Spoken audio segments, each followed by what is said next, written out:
14 апрел кохи суруш лабрези одам буд, зеро дар ин рӯз ситораҳои маъруф давре ҳам омада паёми зиддисилияшонро ба ҷомеа расониданд. чорабинии мазкур ҳам қисмати иттилоотӣ ва ҳам базми консертӣ дошта, вуруд ба толор ройгон буд. дар он ситораҳои маъруфи санъату ҳунари тоҷик Нозияи Кароматулло, Зайнура Пулодова, Мино, Ҳабиб Ҳакимов, Искандар Каримов ва ҳаҷвнигори шинохта роҳбари театрстудияи Хандинкамон Муқимҷон Абдуфаттоев ҳунарнамоӣ карданд.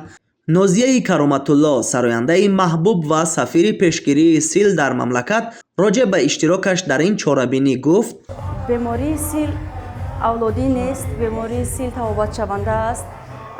биёед ҳамаи мо дастгир бошем ва фаҳмода тавонем ба ҳамаи мардумоне ки аз бемории сил меҳаросанд, метарсанд, ба онҳо муроҷиат карда гӯем ки ин табобатшаванда аст ва наҳаросед, сари вақт албатта омада табобати худро гиред. ва ман ҳам ҳамеша кӯшиш мекунам ки дар ин сам, дар ин ҷода сами худро гузорам, мадади худро карда тавонам ба мардуми азизам ва биёед дар якҷоягӣ бемории силро аз Тоҷикистон барҳам диҳем. дар қисмати иттилоотии ҳамоиш муовини вазири тандурустии мамлакат ва роҳбари дафтари агентии Иёлоти Муттаҳидаи Амрико оид ба рушди байналмилалӣ ЮСАИД дар Тоҷикистон, ки шарикони асосии баргузории чорабинӣ буданд, суханронӣ карданд. Аслиддин Раҷабзода, муовини директори Маркази ҷумҳуриявии ҳимояи аҳолӣ аз бемории сил, дар мавриди ин беморӣ ва ангезаҳои он чунин гуфт: бахшида ба рӯзи умумии ҷаҳонии мубориза бар зидди сил мебошад. ҳамасола дар саросари ҷаҳон ин рӯзро қайд мегиранд.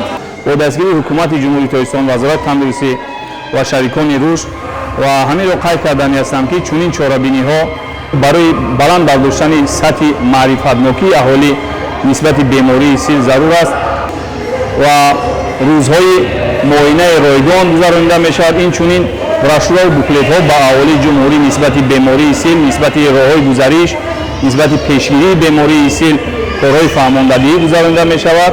дар фосилаи тадбирҳо сарояндагони маъруф бо таронахонии хеш қалби иштирокдоронро шод мекарданд. ҳамзамон дар идомаи ҳамоиш беҳтарин табибони силшинос ва кормандони тибби оилавие ки ба гирифторони бемории сил дар минтақаҳо кӯмаку табобат мерасонанд, қадрдонӣ шуданд. Искандар Каримов, ҳунарманди театру синемо ва овозхони маъруф ки ба ҳайси сафири пешгирии сил дар Тоҷикистон фаъолият дорад, дар ин чорабинӣ ҳунарнамоӣ карда тавассути паёми зиддисилияш овози худро барои нест шудани ин беморӣ дод.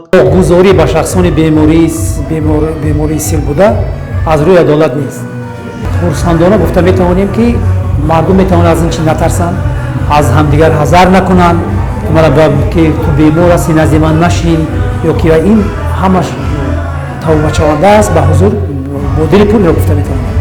бояд гуфт ки ҳамасола аз ҷониби Ассотсиатсияи ҳамкории боздошти сил дар Тоҷикистон дар якҷоягӣ бо шарикони рушд дар ҳошияи рӯзи умумиҷаҳонии мубориза бар зидди бемории сил чунин чорабиниҳо гузаронида мешаванд.